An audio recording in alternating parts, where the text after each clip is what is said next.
politics. But I did 4 years in solitary confinement in Supermax Marion Penitentiary. And that was no fun. So, okay, I trying to imagine this. I know what it's like just to be, locked up for 36 hours, and that's not very nice. So I can't imagine it for years. What happens to your mind when you're in solitary confinement? Well, I remembered in my conscience was to, one of the formulas I used, I tried to forget the free world. Because that was the main worry. The luxury life, the boats, the planes, the ladies, my 5 children, I got 5 kids, the good life, the freedom, all the sensations that I grew up with, the country, the Bahamas, all that was a torment in my head, and I developed high blood pressure. So I began to try to be my own psychologist. And one of the things I began to do, and I read a great deal of books, and I kept on reading, it was like I wrote down instructions, see if my brain will obey to those instructions. And I would put, I was born here in this prison.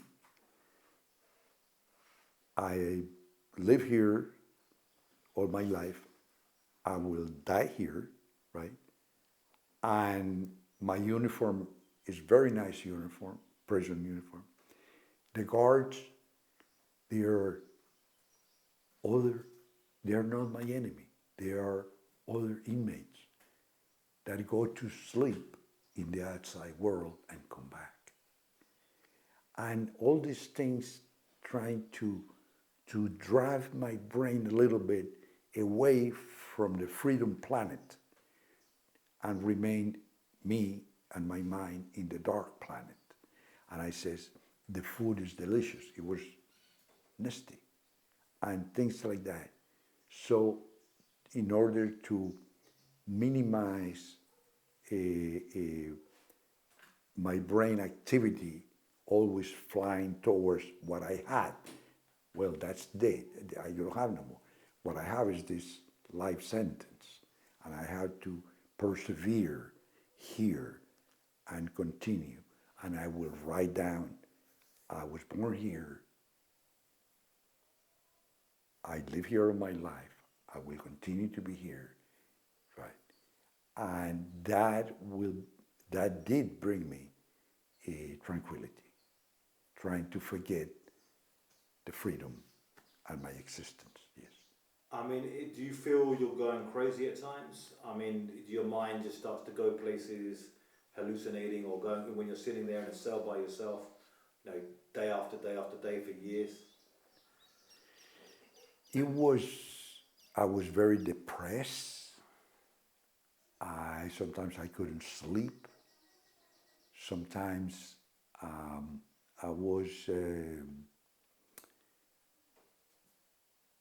very, my brain will go, just trying to find in solutions. But I tried to be disciplined, where discipline was very difficult to apply.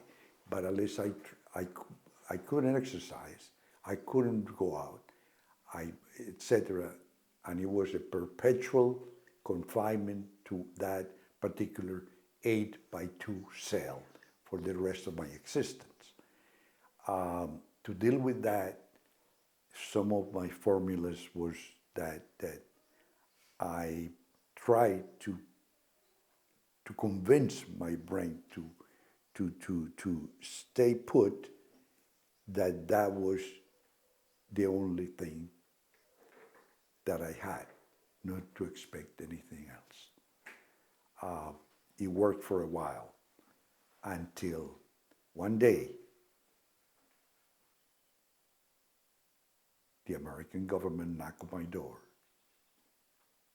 through my attorney, and when they say the guards came and says, "Hey, Lehder, get dressed, your attorney's here."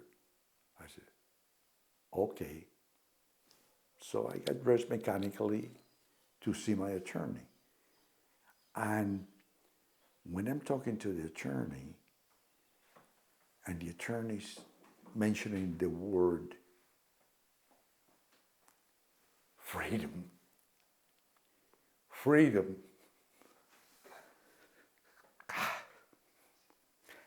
I couldn't assimilate what he was telling me. I heard it, but I couldn't digest it. I just said, okay. And I listened to him for a while, and then he explained to me things. And then I says, yes, talk to them. So my attorney went back to Washington or whatever and began the process where the government was going to sit with me regarding the case, the cartel Medellin versus United States. That included General Manuel Noriega. Being a narco journalist is a lot of blood and sweat and beers.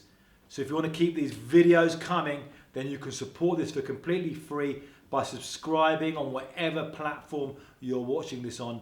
And you can go to www.crashoutmedia.com, where you're going to see all kinds of news and analysis and reports and be the best informed in the room about the drug war.